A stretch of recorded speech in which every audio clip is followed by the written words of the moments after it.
And it just really made me think, man, dude, I built a whole story, a whole narrative, this whole day around something that was not even true. It was the opposite. Welcome to the EQ Gangster podcast, where you will learn practical tools to grow your mental and emotional health and intelligence to be the best version of yourself, both at work and at home. It is real, raw, and transformational. The journey of emotional growth isn't easy, but it's worth it. I believe in you.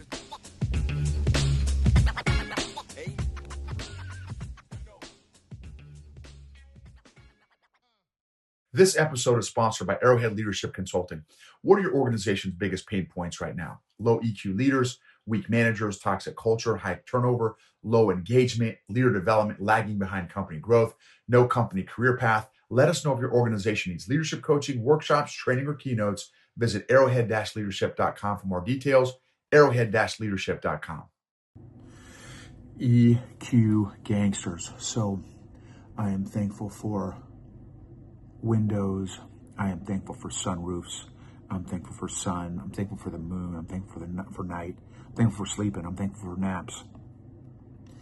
I'm thankful for birds. And I'm thankful for my health and walking and lifting weights and kettlebells. And this episode is about our stories, which I did another episode about stories as well. And so this is one where, I don't know, nonverbals, this is a part of the social awareness, part of EQ. So working with a client, and this client, I was working with him for a little while, and then one of their leaders came back from leave, from vacation.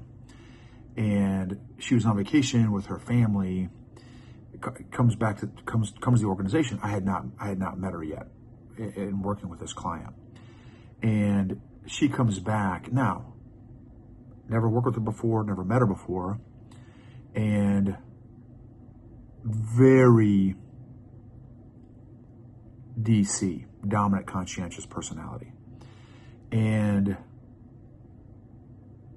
so, for those of y'all that are not familiar with the DC personality,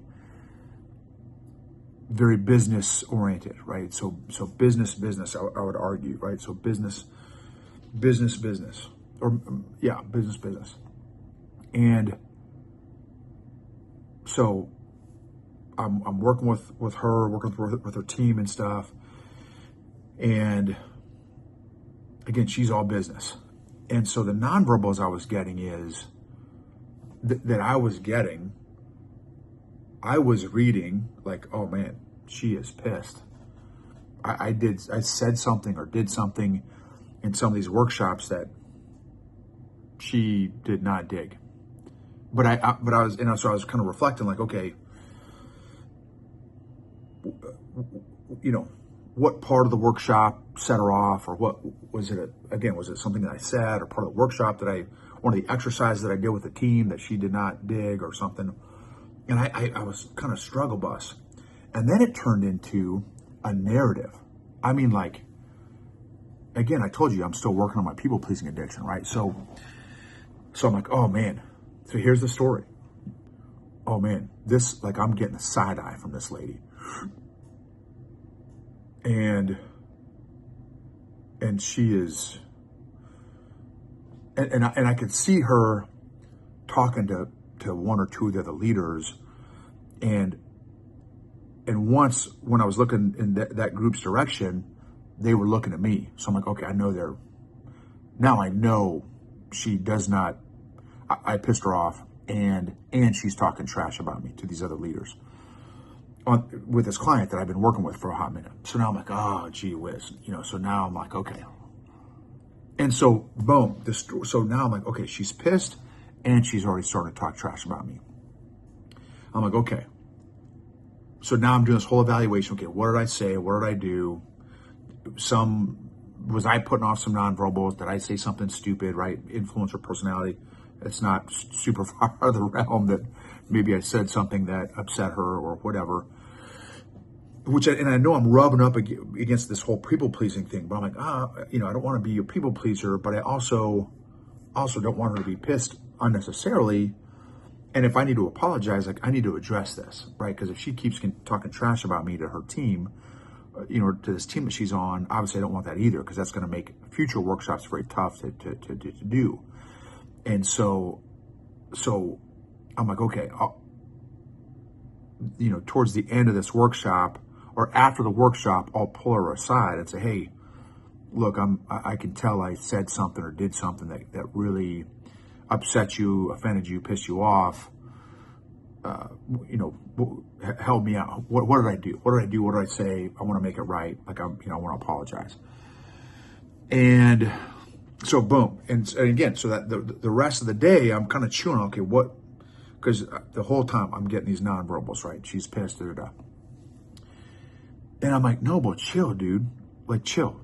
It's okay if you're not everybody's cup of tea.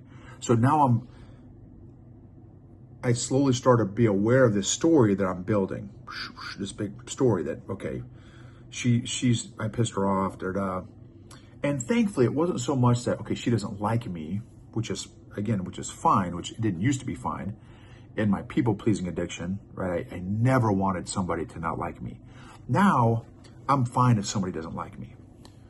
If somebody is actively sowing discord, sowing bad seeds with a client, I need to address that, because it's affecting a client that I'm still working with. And so, but again, if someone doesn't like me, I know I'm not everyone's cup of tea. Not everyone likes my beard. I have friends that don't like my beard, which is fine. Thank God I'm at least beyond that part of my people pleasing where I don't care. It's my beard.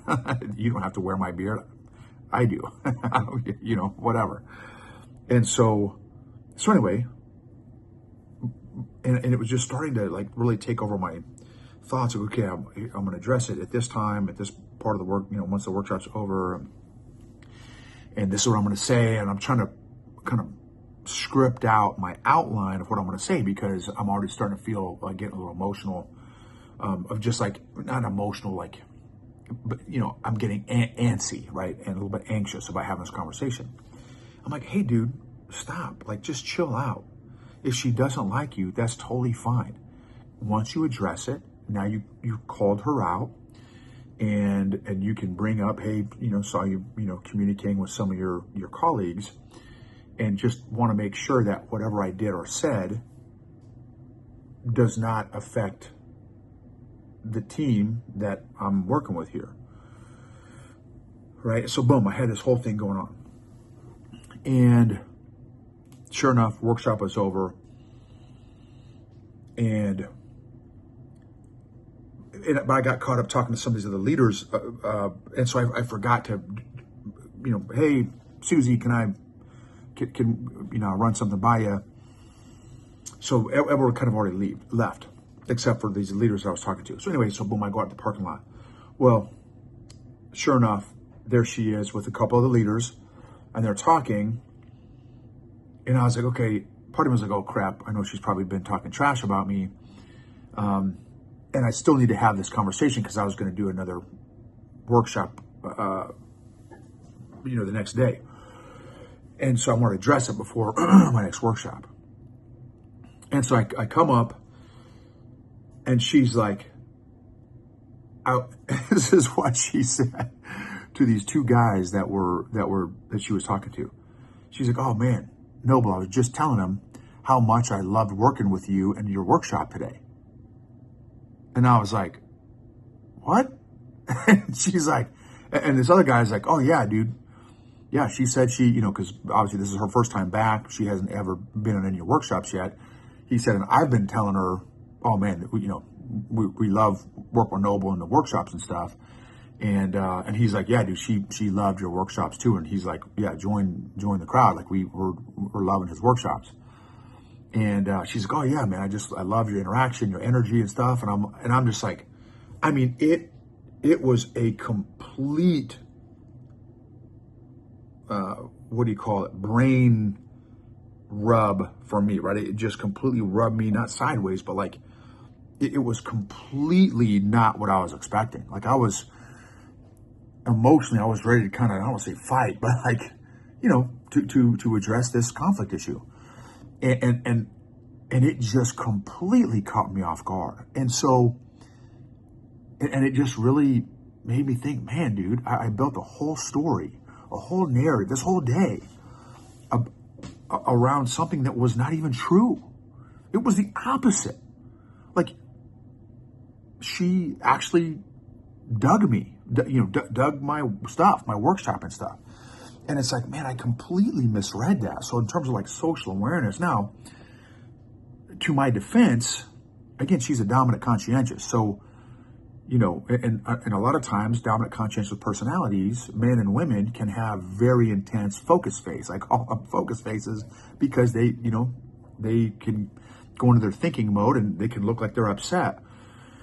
And the bottom line is I completely not only misread her nonverbals, but I also built an entire story that was affecting me, that occupied mental real estate for a couple hours that day in preparation for this conflict conversation I was going to have, that evening after the workshop, my full day workshop with them. And I just thought, man, dude, like pump the brakes on these narratives, because I'm a master narrative builder. and it just really challenged me. Like, dude, how many of my stories are not accurate? And don't even get me started, because I have built full cities around false narratives. I haven't built like a sidewalk or a frame, a housing, a framework of a house, not blueprints. I have built entire cities of stories around false narratives that I misread because of some underlying belief or whatever. So anyway, just want to challenge you and challenge your narratives. I want to be better at challenging my narratives. How can you be better at challenging your narratives? Are they true? Really? Really, are they true? Have you confirmed the validity and accuracy of the narratives that you have running in your being? Have you confirmed the validity with the person or people that you have built those stories and narratives around? Or are you already full city building mode around your narratives without confirming or validating with that person? Like I hadn't built a full city, but I had built an apartment, maybe a sidewalk for sure. But if I had gone more days, I would have started building a block, a cul-de-sac for sure of stuff around this false narrative that I had that was not accurate. So anyway, challenge your narratives, y'all. Challenge your narratives. Is it really true? Is it really true? So something to chew on. You are worth it. You matter. Your emotional health and fitness matter. Emotionally healthy leaders create emotionally healthy cultures and families, which lead to emotionally healthy families and organizations, which lead to and create and optimize results, outcomes, performance, engagement, impact, and connection.